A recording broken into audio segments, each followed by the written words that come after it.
a Saturday night in the deep sounds. They bang hip-hop, gridlocked in Greektown. The beat cops looking for somebody to beat down. They got no control, who's running the streets now? They shutting all the schools and the factories been closed. Hey everyone, welcome to episode 5 of the qWARRENtine. Today's episode features Jenny Soble, who is the executive director of the Illinois Prison Project, and I'll get to that in a second. This is an interview that was, just like episode 4, recorded a while back. It's about 6 weeks ago, back in mid-May, actually just 2 days after I talked to John McCaffrey for episode 4. So it's been a little while, and I talked about last time kind of why. I'm hoping to be a little bit more quick about getting stuff posted now that it's summertime, and as a teacher I have some free time. But Jenny's work is with the Illinois Prison Project, helping to get exonerated people out, or trying to get people exonerated so they can get out of prison. People who've either been in for a very long time or people who never should have been in the first place. So I'll get to that in a second. Wanted to touch on something though. My guest in episode 2 was Marbrisa, and a musician in Detroit, and she's been doing some activism work and some protesting in Detroit around the issue of police brutality. And the other night, I think 2 nights ago, there was a situation where Detroit police blocked a street that marchers were marching on, and a bunch of the protesters surrounded the police vehicle, SUV that the police were blocking the street with. And the police decided to floor it and drive through a crowd of people. I don't think anybody was killed. I think there was maybe only 1 or 2 people with serious injuries. But it was a traumatic experience, and Marbrisa was standing right there. She had her camera out, and she recorded. I mean, she's basically standing next to the police car, so fortunately not in front of it. So I talked to her a little bit about that, and she said she was so shocked that she didn't even realize that that she had taken video until the next day when she looked at her phone. So I saw the video she posted. It was really chaotic and frightening, and this issue's ongoing. The episode I recorded with Jenny that I'll talk about in a minute was before all these protests started.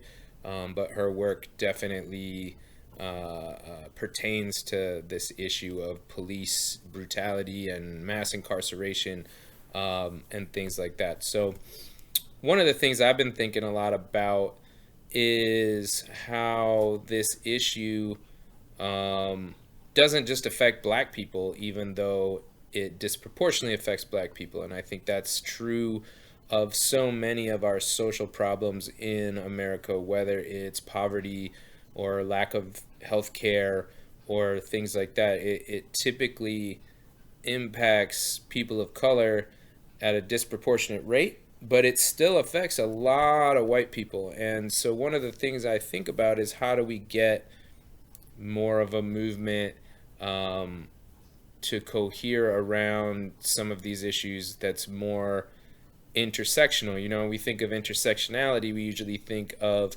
marginalized folks, but there's a whole lot of white folks affected by these things too, and somehow they need to see themselves as being impacted just as much, because one of the statistics that I saw about these police killings is that 95% of them occur in communities or areas where the median income is less than $100,000. So we're really talking about something that happens to poor people. Now, poor people and people who live in those communities, because of redlining and historical inequality and present inequality, but a lot of the legacy of slavery and Jim Crow and things of that nature make it so that there tends to be more people of color living in those communities. But at the same time, we could view police brutality, much like many of the social problems in America, as a war on poor people rather than just a war on black and brown people. And I'm not saying that because I think that we shouldn't say Black Lives Matter. That's something that I proclaim myself. And I'm not saying that because I think, what about white people? We need to talk about white people too. That's not really my concern. My concern is more from a left perspective around how to form a movement that can gain power in order to transform our society to one that's more egalitarian, more equitable, provides the everyone the opportunity to make of themselves what they want to. And that's going to require a whole lot of white people getting on board. So these protests have been really inspiring because we're seeing that. We're seeing places like Des Moines, Iowa having protests, and even closer to home here, places like Birmingham, Michigan, where it's overwhelmingly white and affluent, but we're seeing demonstrations in those types of communities as well. So I don't know that what I'm saying is necessarily an issue right now, because we are seeing people getting involved, but I do wonder how we can make this issue of police brutality something that's more universal in terms of, hey, this affects a lot of people. Yes, it does affect people of color disproportionately, but it also affects a whole lot of white people. There's a lot of white people that get killed by police when they shouldn't be. I mean, very, very, very few people who are killed by police should have been killed by police. And so, how do we bring more people? Because I see these arguments online with people who are sort of the all lives matter folks, saying, well, more white people are killed by police. And obviously the response to that is, yeah, so aren't you pissed off? Like, why aren't you marching? And I don't know if for them, they feel that the focus on black people makes it a movement that they can't get involved in, or that if they say, hey, we're pissed off about police brutality too, if they're just going to be looked at as, trying to co-opt the movement or something like that. But just like income inequality, just like people being incarcerated, just like drug addiction, just like lack of access to healthcare, all of these issues affect poor people in this country. And poor people are disproportionately people of color because of all the historical things that I mentioned. So how do we create more class solidarity, I think, is the constant question that people on the left in this country have been grappling with for a very long time. And there is this concern that if we focus too much on identity, that it's going to continue to splinter that potential solidarity that could exist among the working class and the poor. So I don't have a lot of answers to that, but it is something to think about. And I think at least we're seeing a lot more diversity in these protests right now. So let's get into Jenny Soble. She talked to me about her work in getting people released from prison. I learned a lot. I'm not going to summarize it here because you're going to listen to it. But we didn't really touch on COVID specifically, but she did tell me later on that her work, the request for people getting out early has increased tenfold, and she's currently working around the clock right now to try to get people out of prison because they're at risk living there for getting sick. So I think this is a great conversation. I was so excited to have her on. I know her the same way that I know my first guest, Eric Singer, through a Jewish youth group. So I'm just really inspired and fascinated with her work, and I hope you will be too. So please enjoy episode 5 with Jenny Soble. Oh, also, if you have a local business and would like to be to sponsor an episode or more of this podcast, please reach out. There, you can always reach me at mcwarrenpeace@gmail.com. And here's Jenny Soble. All right, Jenny Soble, welcome to the quarantine. I don't know if I'm supposed to call you Jenny or Jennifer. Call me whatever you want. Are you still Jenny these days? All right, so you are the executive director of the Illinois Prison Project. And so what I know about you is you are a person who grew up in, I think, West Bloomfield, Michigan. Is that right? Was it West Bloomfield Township? All right. I don't want to offend anyone out there. You're definitely not offending anybody. Yeah, I actually, this is crazy. The property that I live on straddles the border of Bloomfield Township and West Bloomfield Township. It actually runs through my property. What's that? You can choose. Well, my house is in West Bloomfield Township. So I have to vote in West Bloomfield Township, but my yard is in Bloomfield Township. So strange. I pay taxes to two different entities. So anyway, you grew up in West Bloomfield, which is, I'm guessing you were all right financially as a young person. We were very, very fine. And you end up going to the University of Michigan and then to Yale Law School.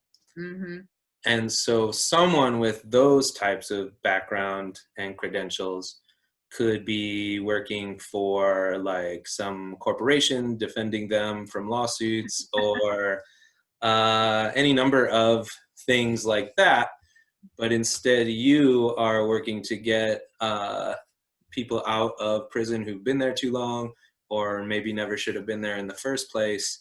So I would like to know how you got from where you came from to that, and where does the interest in that and the passion in that come from? Yeah. So I went to law school to be a public defender, which was something that's what I've wanted to do since I was a pretty little kid, maybe 12 or 13 years old. I was always really motivated by social justice, and although certainly not as aware of the privilege that I grew up with as I am now, figured out at a pretty young age that my family had it very, very well, and that the life that I have is because of the circumstances of my birth, not because of anything else. I was raised in a family of lawyers, a family of male lawyers, an extended family of like very aggressive, wonderful people, but very aggressive male criminal defense lawyers. And I was the oldest grandchild of this sort of group of alpha dogs. And they delighted in putting me through my paces. And it helped me sort of formulate a worldview and a strategy and a coping technique that was very consistent with being a lawyer. I think there was never any doubt that that's what I was going to do. When I was in college, my freshman year of college, I took a course called Anglo-American Criminal Legal Systems or something ridiculous like that. It was taught by a professor at the law school. There were like 12 of us. It was amazing. And we spent a lot of time learning about the criminal justice system in the 14th century in England when they used to, they were called trials. And this is where the word trial comes from today, right? They would put mostly women that they suspected of witchcraft, right? So there's all this like genders and class stuff layered on top of all of this. They would put them through trials when they suspected them of witchery. And what they would do is subject them to these ordeals that were unsurvivable, right? People were not going to survive these things. They would make them swallow huge quantities of cotton, which obviously the second it gets down their throat chokes them. They would set them on fire. They would do all these different things. And if they survived, it was God's will. Right, and it was. You're saying this happened in the 1400s?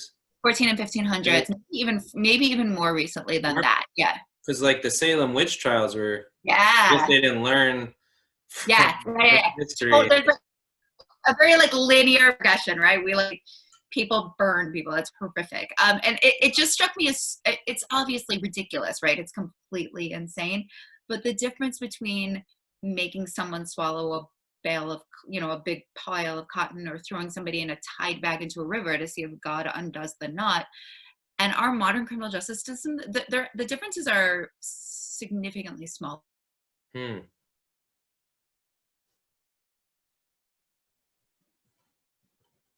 You're frozen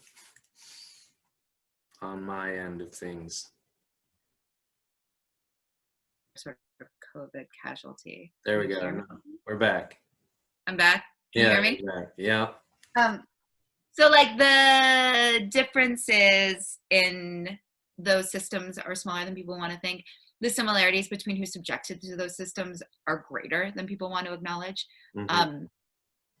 And although as a society we have become sort of more just and more fair and more aware, we have so much further to go. And I think there's no better example of that than our criminal justice system, and especially mass incarceration in the United States. Sure. That's interesting. So you mentioned your family. Yeah.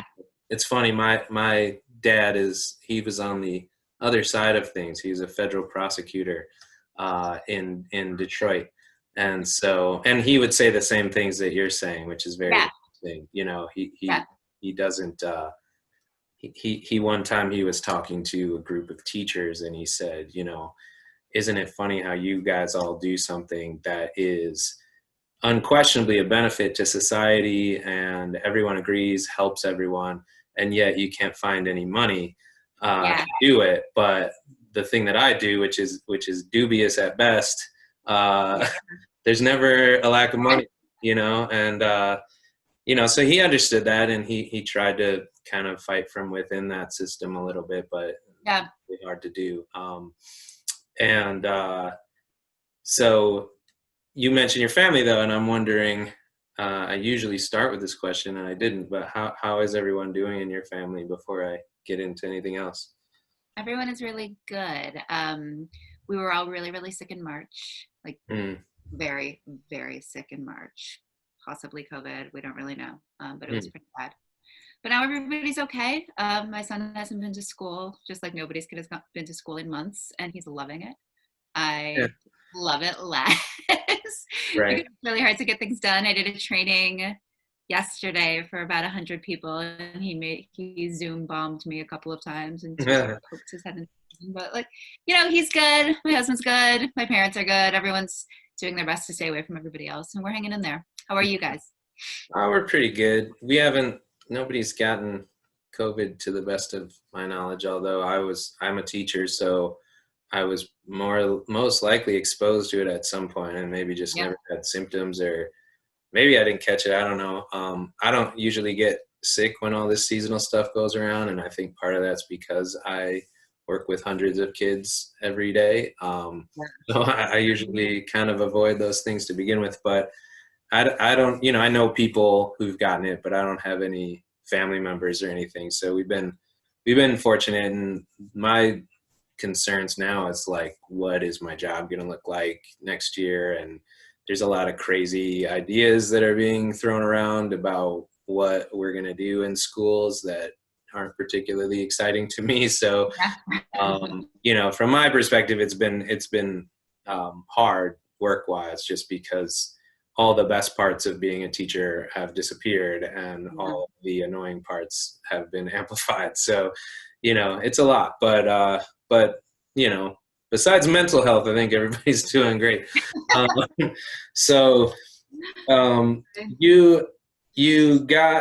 It's kind of in your family to be defending people in the justice system. So that makes sense. But how did you get to like do what you're doing now to start this huge project? So it's such an interesting question. I spent most of my career as a public defender, so sort of like the opposite of what your dad was doing, and almost all of it in the federal or like federal adjacent system, where we were really well funded. My caseloads were always really manageable. It's a very lovely job. And after doing that work for about a decade, I felt really, really Sisyphusian, right? You could win, and winning means a whole bunch of different things when you're talking about public defense. Winning means getting a plea that makes your client happy. Winning means keeping someone out of jail. It doesn't necessarily mean winning a trial. So you could win, and I won a lot, and it was great. But it started to feel rote, and like as many individual clients as I could help, there were these larger systemic issues that I was never addressing. And until systems changed, I was really just being like a cog in this machine, right? I was a cog that was like slowing it down a little bit for certain people, and that was wonderful, but it didn't feel like I was doing things that were either big enough or maybe just challenging enough. After 10 years, you sort of figure it out, right? So I left my job as a public defender, as a federal defender, and I started working at a nonprofit that did systemic advocacy, a lot of work with organizers, a lot of work with elected officials, doing systemic work, advocating for sort of bigger picture policy changes. And it turns out I really hated it. I hated not being I hated not having clients. I was going out of my mind. But the one thing that it let me do, which I'd never done before, was spend some time with data and to really like do a deeper dive into, most specifically, who was locked up in Illinois prisons. Not who's getting prosecuted on the front end, none of this front end stuff, but who was in the prison systems. So I think we all sort of know, it's almost a trope at this point. Prison systems in the United States are overpopulated. We have way too many people in them. There are a lot of old people in prison. There are a lot of sick people in prison. There are these hugely overstuffed systems. And although it's not rocket science, there seems to be a lot of like hand-wringing about how we're going to fix this, how are we going to get people out. So I'm like digging through the numbers and like, I have this giant Excel spreadsheet, 40,000 people, right? One for every single person that was incarcerated in Illinois about a year ago. And I started, I was teaching myself Excel. So I was very excited to like mess around with the columns and see what I could learn. And I was really blown away by the fact that something like 20% of the people in Illinois prisons, at least, are elderly.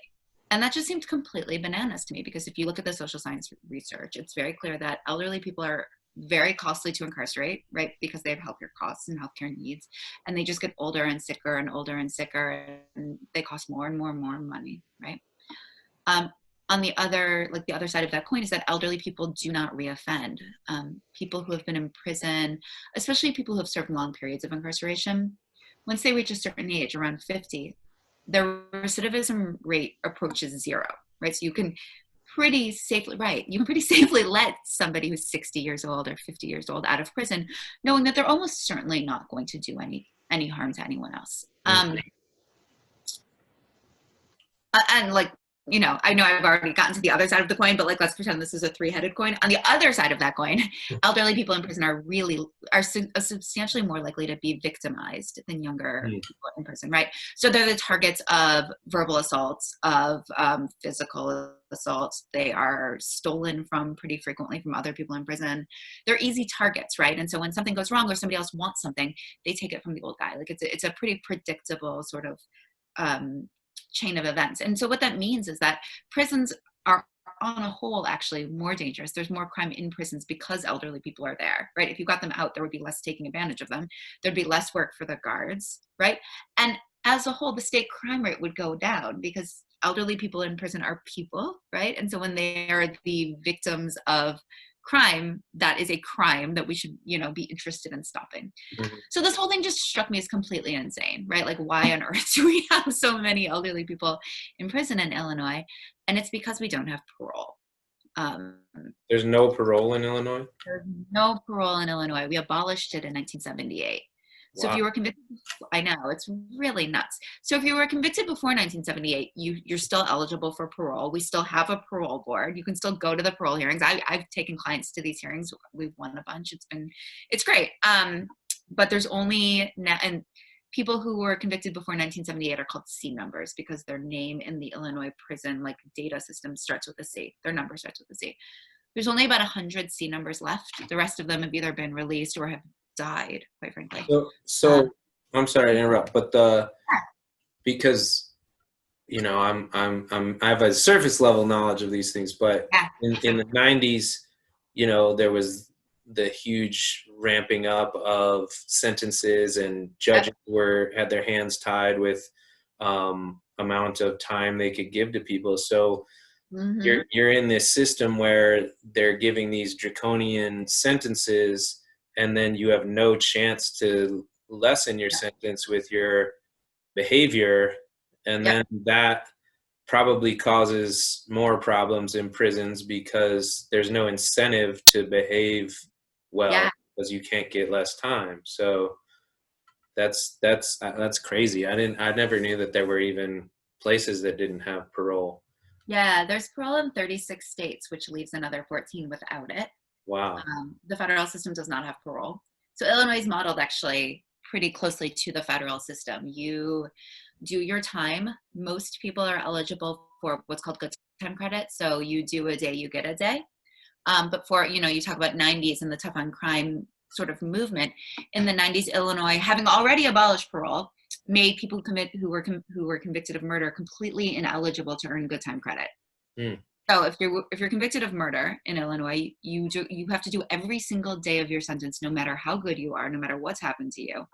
And for the 6,700 people who are currently serving sentences for murder in Illinois right now, 94% of them have sentences over the longer than 20 years.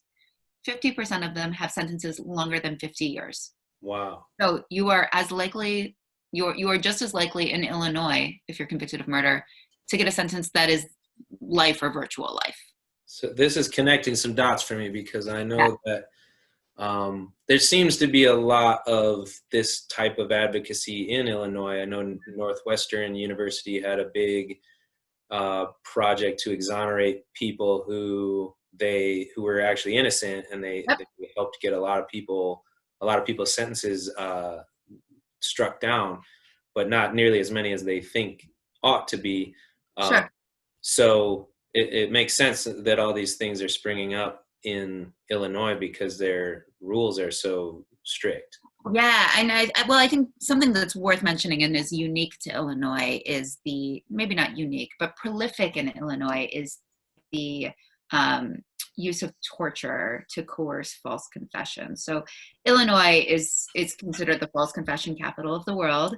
Oh, wow. We have that and deep dish pizza, making us a terrible city, even though I love it. There was a police detective named John Burge in the 70s and 80s, maybe even into the 90s, but I don't think that's right, who basically led a torture machine. He and his minions would beat the daylights out of people. They would threaten them. They would throw children into walls. I have a client who had a metal rod in his leg. They broke that rod to get a confession. Really, really bad stuff. And so I think part of the reason why the innocence movement has had so much success in Illinois is because there are so many people in Illinois who were wrongfully convicted. But yeah, absolutely. When you make a prison sentence tantamount to a death sentence, all of the harms and inequities that are sort of built into the criminal justice system, which is a human system, a fallible system, a biased and disparate system, all of those are magnified and made permanent, right? Because there is absolutely no way to undo what you've done, right? That sentence is final, right? And so without safety valves like good time credit, like parole, like earned discretionary release, which is sort of a new fancy word for parole, without those systems in place, whatever messed up, and I'm trying really hard not to swear, but whatever messed up system lands you in prison in the first place, that's what you're stuck with. And it's outrageous. It's horrific. So what's the process like when you're going to try to get somebody's sentence reduced, or how do you get clients, and then what do you do once you have that client? So let me back up and tell you about the history of the organization, because that helps answer that question. So I was looking at all of these people in prison in Illinois and was just completely flabbergasted that there was no parole and that there were so many old people locked up in our state. And so I founded this organization about 10 months ago with the idea of bringing lawyers into prison, right? So right now there are no other legal services organizations whose sole job is to try to get people out of prison after their sentence is final, right? So not public defenders, not appeals, not post-conviction, just some guy who's serving a sentence that doesn't make any sense anymore, right? Okay. And so my thought was, when you represent one client, just one client, what often happens is you end up getting into a bit of a pissing match with the prosecutor about the merits of your client, right? Mm-hmm. So let's say you represent John Smith, and John Smith is really old and he's in a wheelchair and he has COPD. and he's got a family to go home to, and you want to get John Smith out, and you go to the prosecutor or the governor's office and you say, let John Smith out. And they say, well, why John Smith? And also John Smith got a ticket in 1994, and John Smith is like, he didn't take very many classes. And you're like, well, I mean, but that is completely ridiculous, right? It doesn't matter what classes John Smith took while in prison. He's been in prison for 40 years and now he's in a wheelchair, and this doesn't make any sense. Right. When you talk about one person, it's really easy to focus on the minutia of one person. So we don't represent single people very often. We represent groups of people. So we have what I call direct representation campaigns. And what we do is we identify a problem. We figure out how we'd solve the problem, and then we find everybody the problem affects, and then we represent all of those people. So my favorite current campaign, they're all my favorites, but the one that we're seeing some movement on is we started with 78, and now the number has grown a lot, clients who are serving life sentences on armed robberies. So these are folks who have been sentenced to die in prison for robbing like gas stations or grocery stores. It's completely insane. Does the amount of merchandise play into, so they could steal a candy bar or something? Yeah. I have a client who stole $25 from a homeless man with a knife, and he is doing life in prison. So this is Illinois' version of a 3-strike statute. Mm-hmm. These guys all had 2 prior very serious felonies. Most of their priors are armed robberies, like for almost all of them. These are just a series of armed robberies. Once the prosecutor it's called habitual offender sentencing. Once the prosecutor said, you've had 2 priors, I'm going to seek this sentence, and the prosecutor has to affirmatively seek it. Once the prosecutor does that, the sentence is mandatory. So the judge has absolutely no discretion. So these are mandatory life sentences for armed robbery. Wow.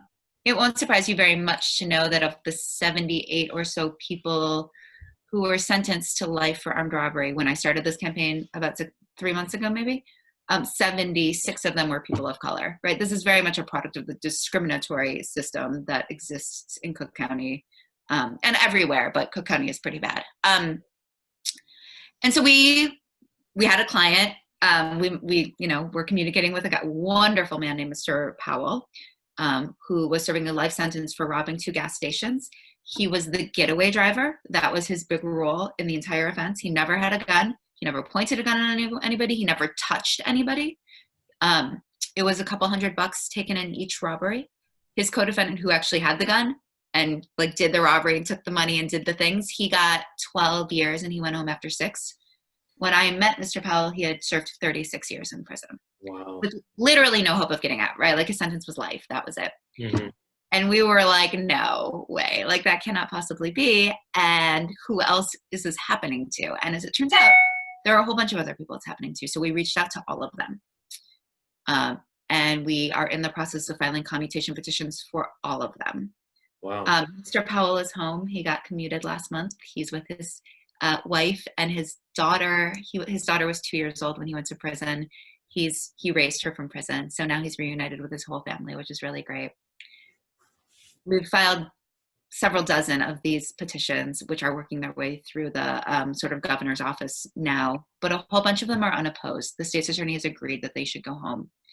The ones that are opposed were in constant talks with the state's attorney about resentencing them.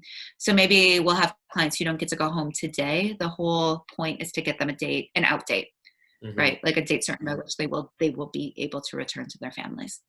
Wow. That's yeah. Yeah. So where do you how do you get the data that you use to figure out these commonalities? Yeah. So the Illinois Department of Corrections has lots of faults. One thing that they've been very good about is sharing at least certain kinds of data.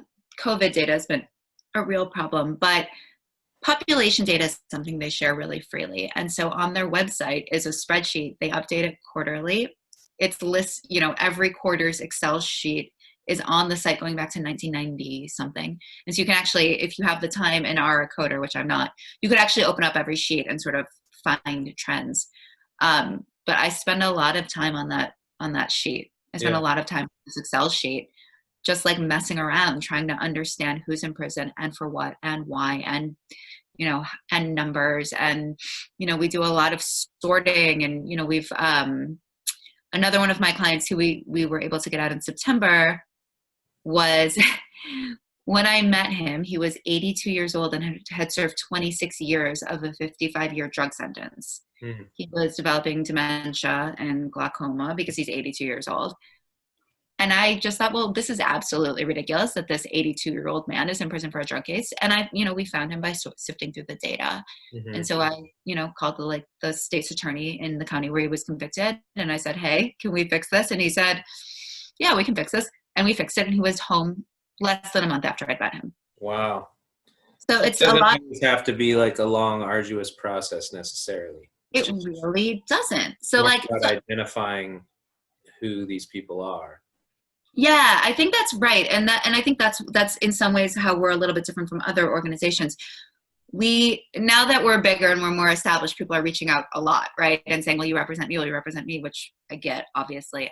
But when you start from a point of, when you start as sort of agnostic about who gets out, right? And just say, I just want people to get out, right? There are just so many people in the system that let's get out whoever we can. Mm-hmm. It in some ways changes the narrative a little bit, right? Because now what we're in a position to go to the state's attorney in various places and say, like, look, we have this incredibly compelling factual situation here with an elderly client who absolutely, there's just no reason this person should be in prison.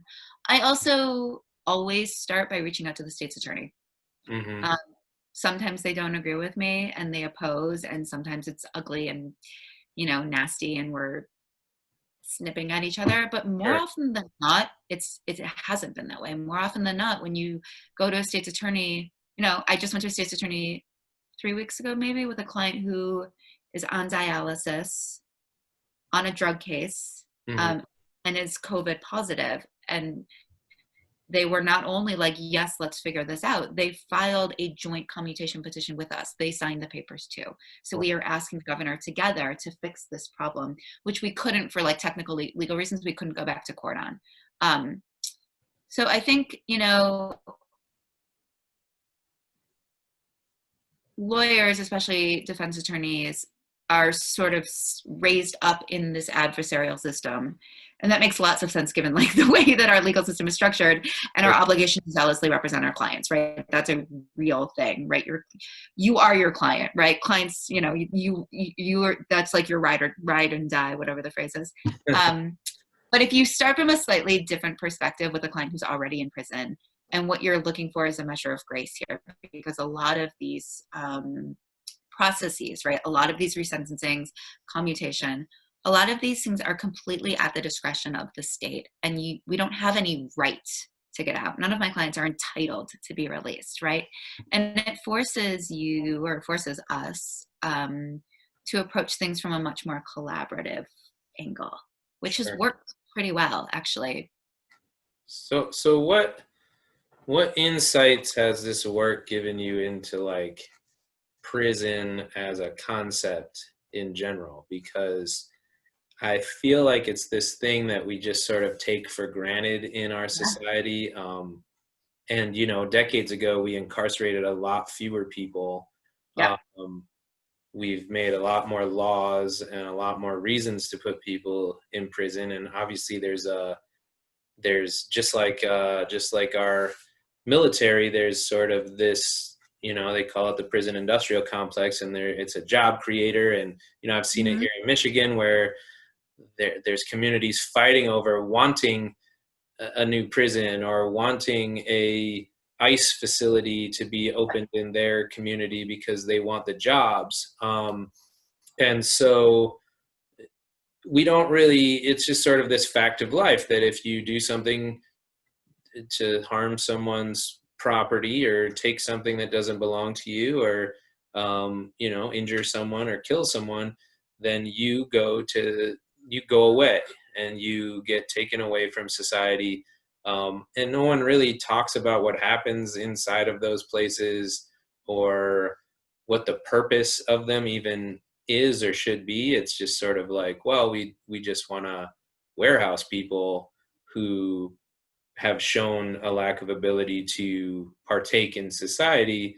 And again, that without taking into account some other factors of why that might be, so I just wonder if you have any thing that you've gained in doing this work of like what you think prison could be, what you think that we could do. I mean, other than obvious things like provide more opportunities for people so they're not having to rob places or, some things like that. Yeah.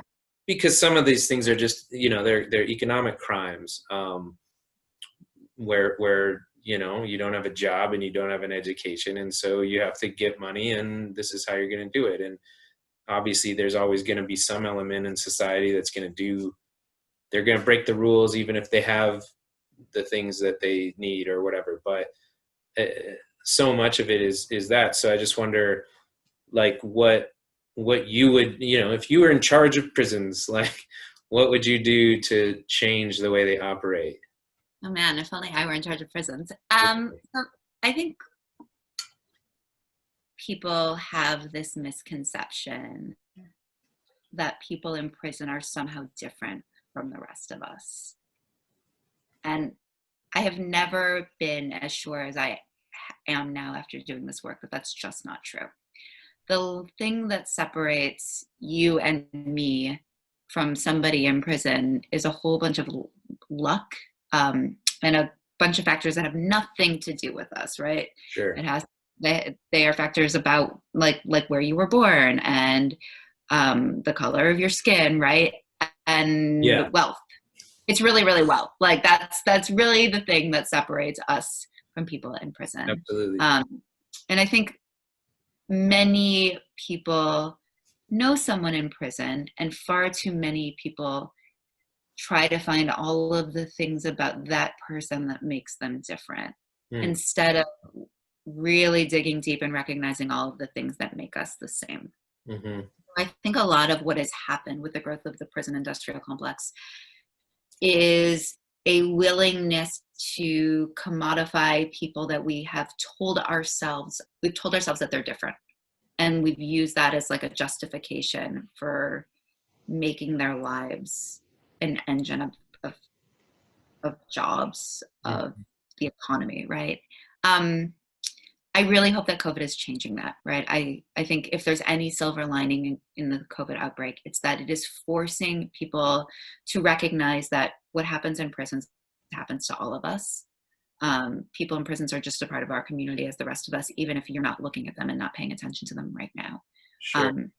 And so I think that if we start recognizing that we are just like everyone else in prison and people in prison are just like us, then we, at least as a logical matter and as an emotional matter, whether or not as a practical matter, could no longer exist in this world where we put people in prison and throw them away and pretend that they're not coming back. And if we are honest in our efforts to say, like, folks in prison are just like us and they will be returning to us one day, I think all of a sudden we would all be really, really motivated to make some pretty substantial changes. Sure. That we educate people in the kind of sentences that we hand down, in the way that we encourage continuity and relationships between people in prison and people on the outside. I had a federal prosecutor that I actually really, really liked, and I had a juvenile client when I was a public offender who he shot a bunch of people. He shot a mother and her daughters when he was 17. And it was a bad crime. I'm not saying it wasn't. It was a really, really horrific crime. And my one and only job, as far as I was concerned, was to keep him in juvenile court. Right? There's even in federal court, there's sort of a juvenile system and an adult system. And he was very close to 18, but if I kept him in juvenile court, I could save him. And and he would be out by the time he was 25 and everything would be okay. And if I couldn't, to be perfectly honest, he would probably have been sentenced to life. And the prosecutor on that case, after I spent months like pitching, said, we basically decided that we either had to treat him like a child and trust that he'd be rehabilitated, or throw him away forever. Mm-hmm. And at the end of the day, they kept him in juvenile court, and they recognized that, like, this kid was a part of a, you know, larger community. And if you're going to treat somebody as part of a larger community, that means focusing on rehabilitation. That means empowering people to come back. Yeah. Our current prison system doesn't really do that. Right. Well, that's kind of what my federal prosecutor dad used to say. Yeah. He worked mostly with drug cases, and so you know, like federal drug cases. So obviously they're you know, they're not throwing people away for, you know, a dime bag or something. But well, in his experience, like the trials that he was in, you know, were usually bigger cases that took years of investigation and stuff like that. But even he makes the point that, you know, the punishing of drug users, first of all, is disproportionate based on race, but also just doesn't treat the problem for what it's not a criminal justice problem. It's a public health problem that should be treated that way. And we treat people who are addicts as if they're criminals, and that's not really, it's not just, and it doesn't solve the problem. It doesn't, it makes it, you know, worse, because we don't give them the opportunity to rehabilitate themselves, or to, if they want to, you know, it's very, very hard to get drug treatment in the United States. I think it's getting a little bit better, but it's still like not near where it is in other countries. You know, if you want to get off. So I think, you know, there's just a lot of people in jail who didn't really do anything to hurt anyone else. And that's sort of to me, there's a dividing line there sometimes, where it's like, you know, we talk about like victimless crimes, and where do you draw that line? What is a victim, and how much does someone need to get hurt before you throw someone else's life away?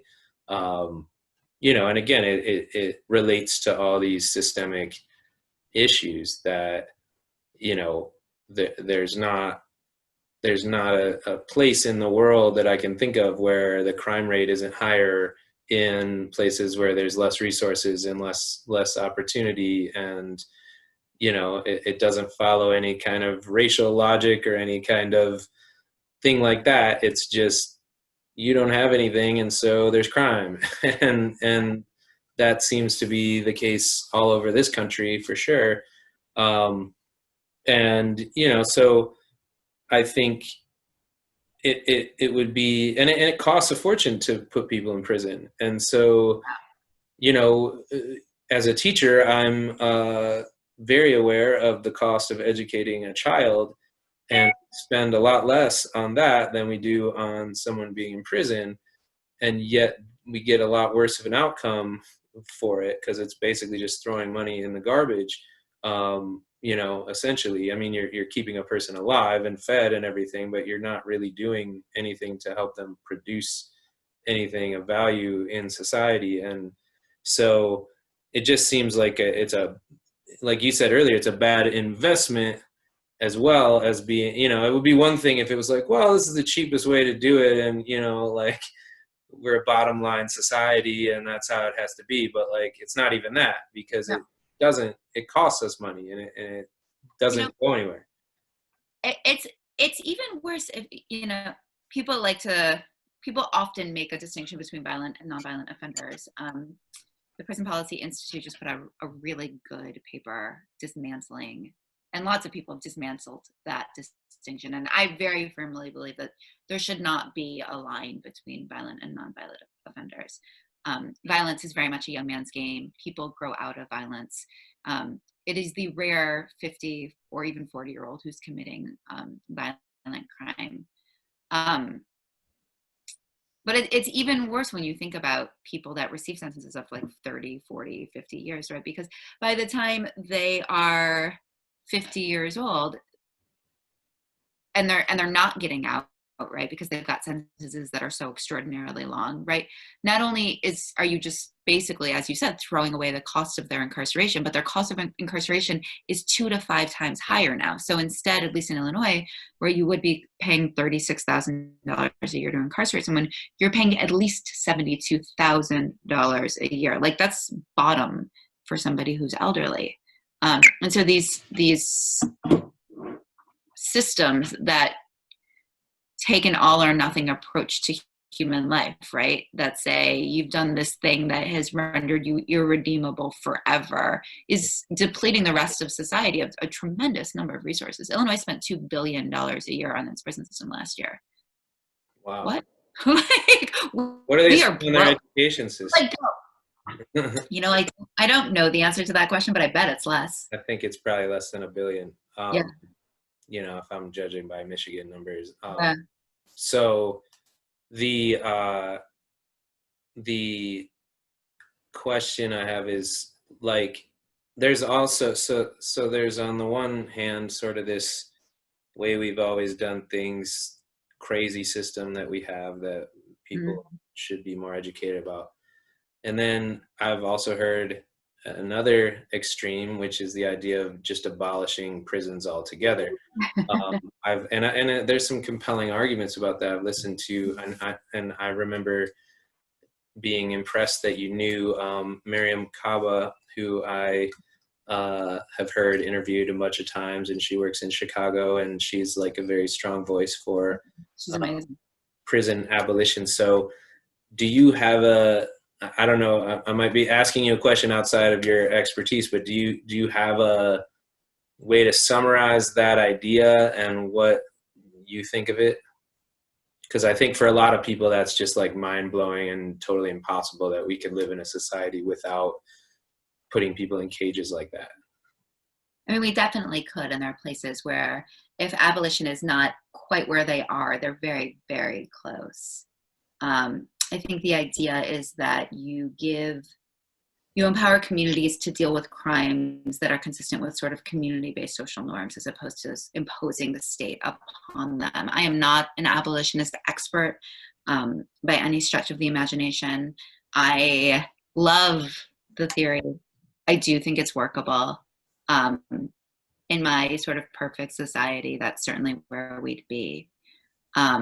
I do think that there are more likely sort of interim things that are incredibly achievable. And I think there are really good models in places like Norway and Germany, where prisons are truly designed to rehabilitate. No one is sent away for more than 20 years, with very, very limited exceptions. And rather than thinking about prisons as a place to keep someone away from everyone else, prisons are conceptualized as a place to teach someone how to come back. Which it is inconsistent with my conception of a just and democratic and free society to have a prison system that doesn't function that way. Sure. Our prison system, as far as I'm concerned, is inconsistent with the rest of all of our American values. Well, I think it's also really something that a lot of people also don't know or think much about is when someone does get out of prison, we have among the countries of the world a very, very high recidivism rate, because we make it almost impossible for someone to reintegrate into society. It's really hard to get a job.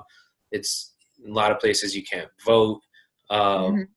It just follows you, or if you have a felony, it follows you around everywhere, and it makes it really hard to do anything legitimately, and it just sort of like funnels you back into the system.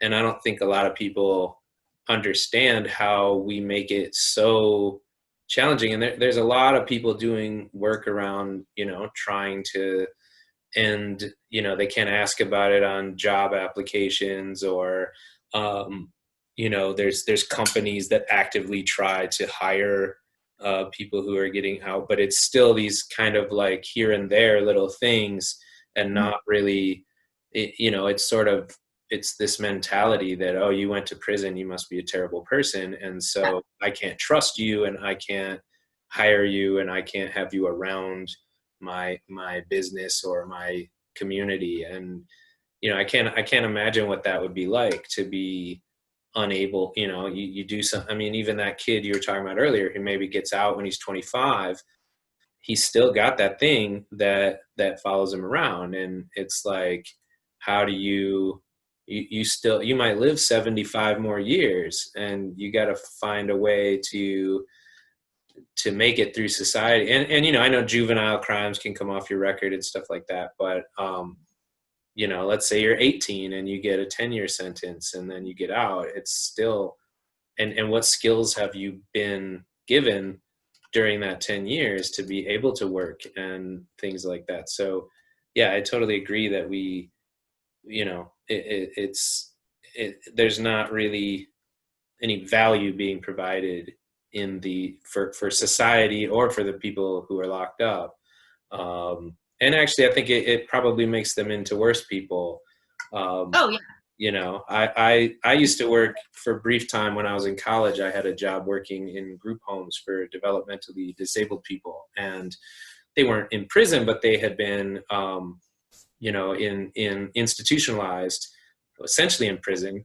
And that in the 90s, that kind of got turned on its head, and they decided we should reintegrate these people into society. But a lot of them had lived for many years locked up like that, and so they exhibited all kinds of behaviors that were consistent with someone who, they would steal food from people in their house when there's plenty of food, like, we're feeding you dinner, and they would take food off people's plates, because it was like this pathology that had developed from being, a disabled person locked in a facility where people are just, where it's sort of this like social Darwinian environment of like the strong survive. And so yeah, I think, and we see that in Jewish history with some of the Holocaust survivors were the people who were willing to do whatever they needed to do to survive. And it doesn't really make better people. It makes people who do what they need to do, and that's not always the best thing. So it really, I think there's no real good argument for the way we're doing it now. So what would you say to someone who is like me, just a private everyday citizen who wants to do something about this in their state? I mean, other than supporting your organization, which I don't know if there's financial help that people can offer, or what would help you specifically, but also, people who are in different places in the world, like what could they do? I know Michigan has had one of the highest, I think we're second highest in COVID-19 deaths in the country, which obviously, who knows, that data is really hard to know how factual it is in a bunch of different ways. So I know we have some issues in this state as well. So what do you recommend people do to try to advocate? I think wherever you live or wherever you care about, right? Find the people who are doing the work on the ground. Every state has a group of people who are doing work inside prisons, either lawyers or activists or volunteers.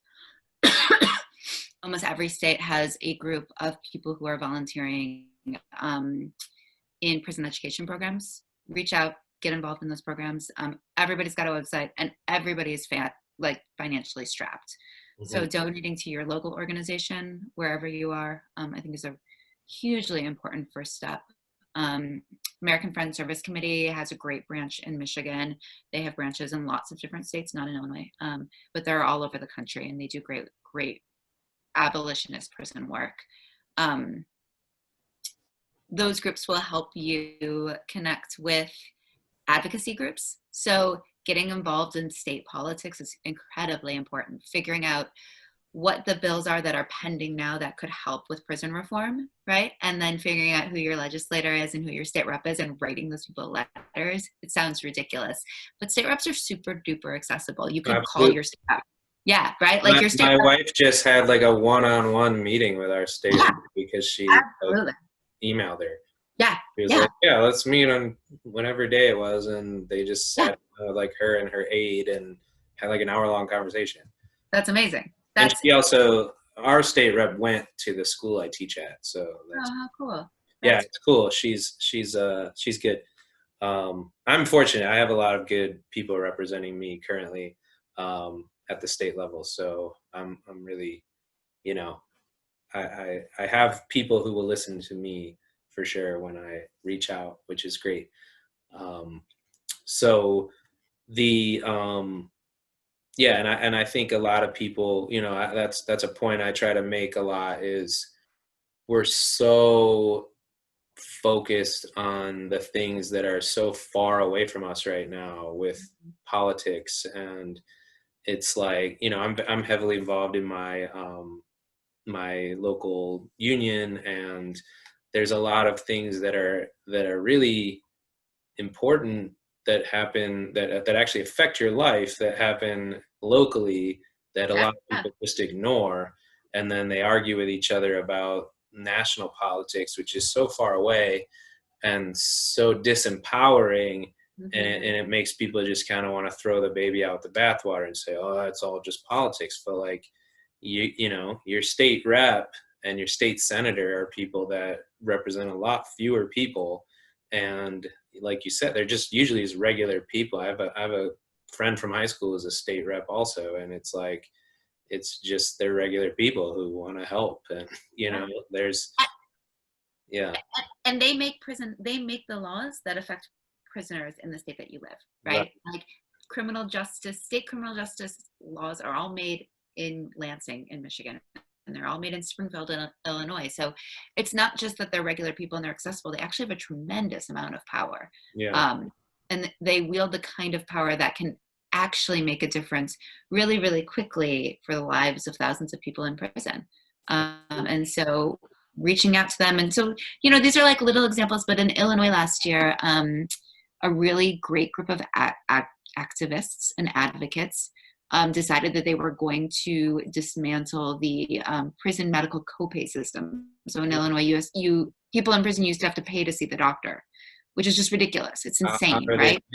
Right. It's like, how are you supposed to pay in prison when your choices are either no income or like slave wages from prison labor, right?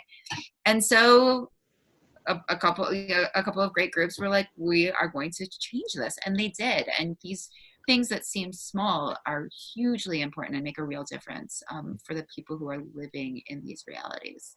Yeah, it's interesting you mentioned prison labor too. That's another thread of this whole thing of just there's so many companies that people aren't aware are using prison labor for their products, and I can't even fathom that that's like allowed and happens.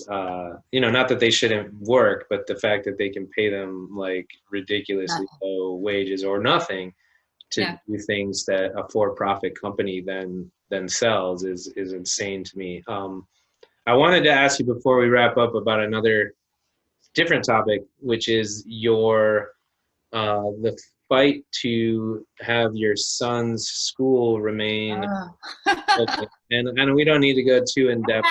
My understanding of it, and you can correct any falsities, but you were sharing a lot on Facebook when it was going on, which was it a year or two ago at this point?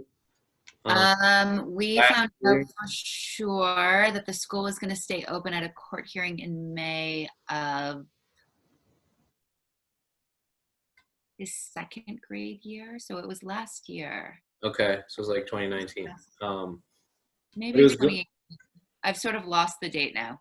So my understanding anyway is that you specifically live where you live and chose this school for your kid because not only is it a good school, but it's super diverse. There's all kinds of people that go to this school, and you wanted your son to experience that and not just go to school with people that look like him. And then I mean, and that I'm sure there's more to it than that. It's a huge thing to you know, you want to send your kids to good schools, and there's all kinds of factors. But my understanding of the situation is that the Chicago public schools wanted to shut that school down and turn it into a high school for an adjacent community that is much more homogeneous, and I'll let people guess the socioeconomic and racial makeup of that community.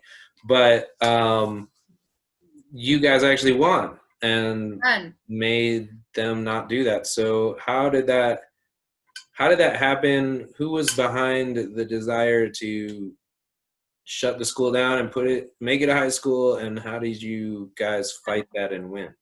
So we found out during an assembly of Elliot's kindergarten year, so like maybe March of his kindergarten year. And we very much moved to this school because it was so great, but also because it had a real focus on social justice in a way that we'd never seen at any other school.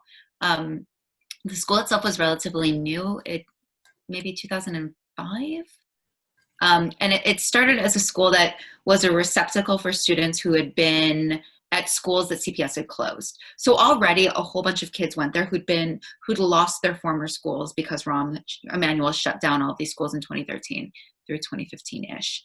And so we were told at this assembly that CPS was considering maybe changing the boundaries of our school to make our geographic boundaries smaller so that more kids could go to the already overcrowded school in the richer neighborhood just north of us. Mm-hmm. And that seemed like a little fishy. And we were like, well, that's sort of weird. And our alderman was at the meeting and she's like, well, I'm just listening. This is the first I'm hearing of this. And we were all like, something feels wrong here. And CPS in a series of meetings proposed a shrinking of our school.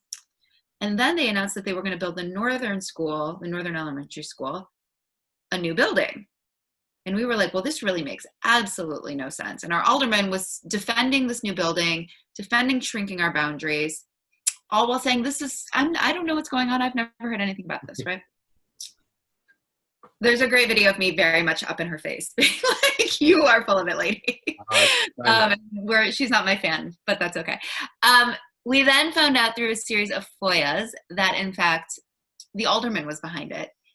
She had proposed to Rahm Emanuel back in 2015, I think, turning our wonderful, wonderful school into a high school for the sort of richer northern area called the South Loop. And she had done that because DePaul, it's all very interwoven. DePaul University built a stadium in our neighborhood. It's actually like a block from my house. And it's fine. It's a big stadium. But very much known for their football success. It's a basketball stadium. It's like a small basketball. Okay. Basketball. They're okay at basketball. Yeah, they're okay. I mean, whatever. They have a stadium. They needed a stadium in the city because they're a city school. This is where they did it. And there was a lot of outcry from the richer sort of faction of this neighborhood. A lot of outcry. Like, they were going to kill the stadium.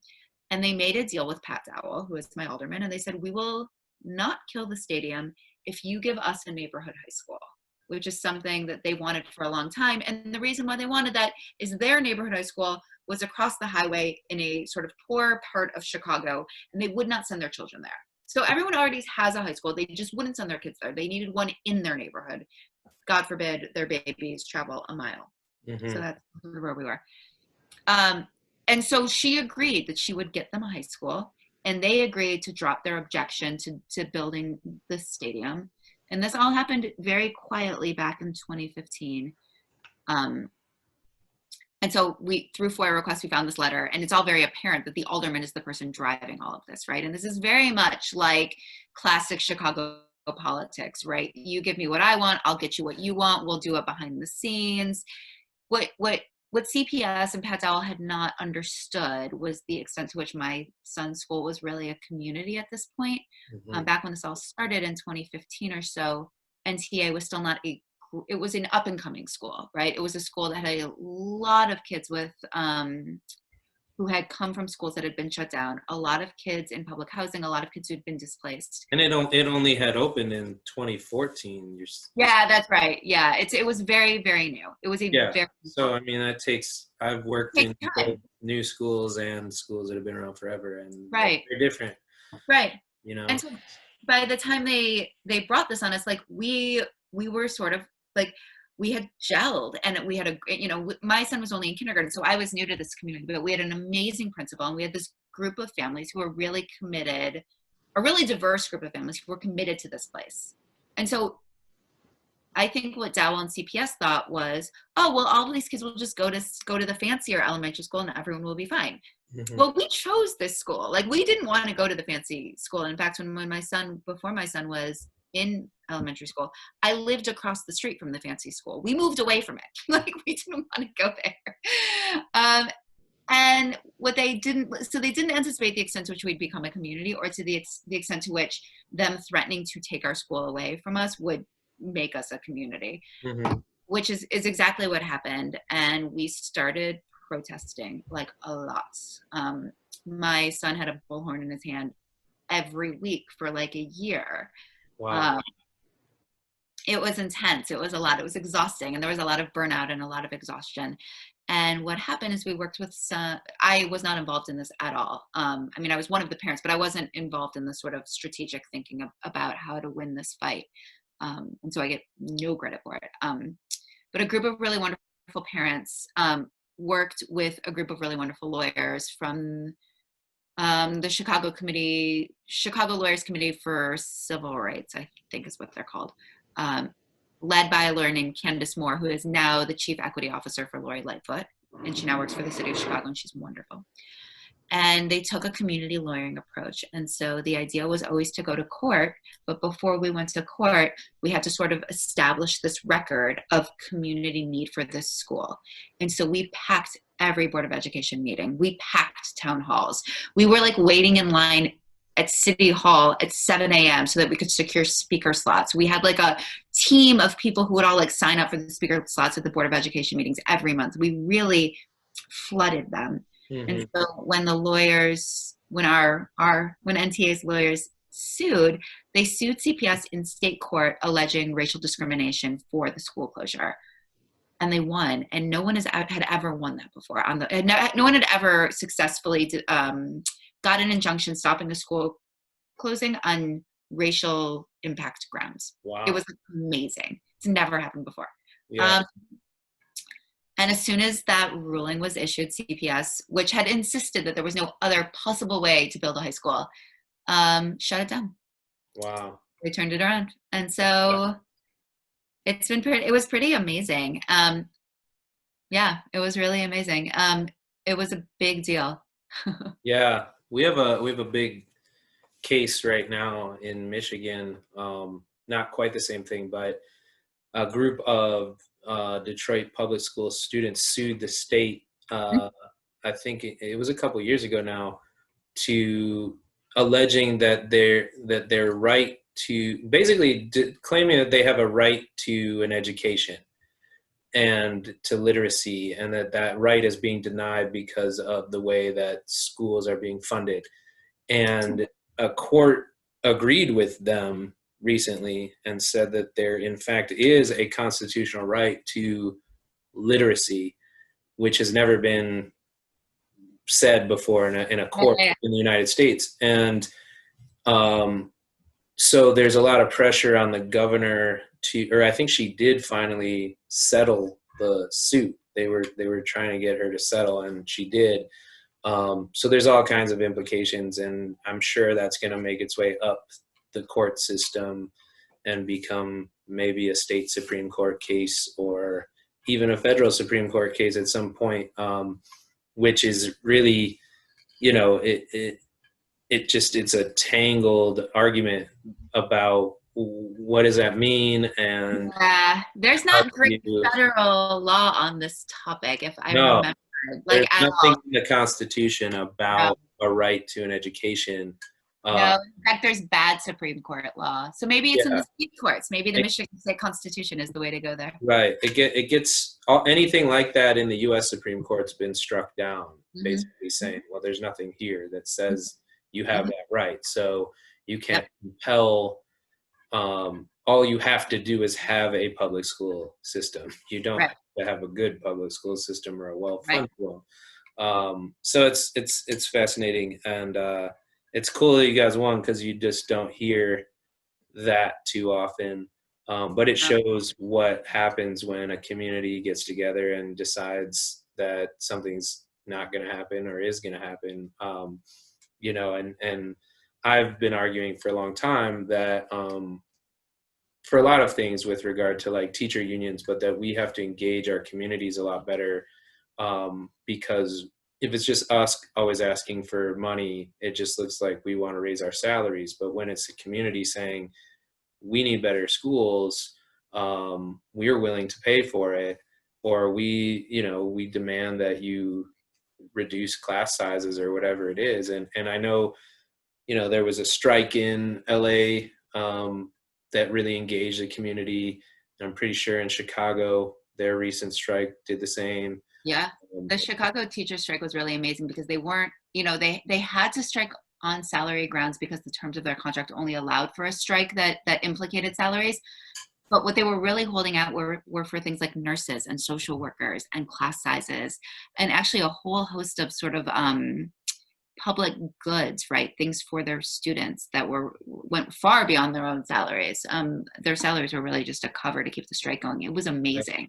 Yeah, and that's all the right to work laws and everything make it very difficult to negotiate. We're not allowed to negotiate a lot of things, or even to strike. Usually, it's usually illegal to even strike as a public employee. So you have to find creative ways around that. But anyway, it's cool that you had that experience, and it just seems like you're a fighter who doesn't accept that things just have to be the way that they are, or that systems that don't make sense have to keep being that way. So it was awesome to talk to you. And I'm wondering if you have any, I know you have some things specific to what you do, but if you have any kind of overall hopes for positive changes to come out of this pandemic situation, like what do you, it could be, doesn't have to be tangible. It could be in like what people value, or how people live their lives, or just anything that you hope would be sort of a lasting difference that we share in society going forward. My husband keeps saying that he thinks that this is going to bring about the socialist revolution, and I would hope for that too. I don't think that's what's going to happen, but I do really hope that people take a really hard look at the way that we as a society have treated the least powerful among us. I think COVID has really brought out and brought to the surface some of the harms that we have just blindly and willfully and unconscionably inflicted on our fellow people for no reason other than like our own convenience and comfort, and unwillingness to give an inch to make someone else's life better. And so I really hope that we start thinking about that much, much, much more critically. I think, COVID has revealed the need for things like, universal healthcare, obviously, dramatically increased education systems that provide tech to all kids, right? Like all of these things that make this epidemic uncomfortable but survivable for people who are wealthy, but that make it impossible to navigate for people who aren't. Yeah, absolutely. Yeah. Well, that's a great answer. And I hope the same thing. And it was really nice to talk to you. And I hope you keep fighting for all the people that need to be fought for. And I'm going to put a link to your work in the show notes, and people can find out about the Illinois Prison Project and what you're doing. And it was really fascinating to talk to you. I'm sure we could talk for hours about all these things. but I appreciate you giving me your time. My pleasure. It was really, really lovely. Awesome. Thank you. Cool.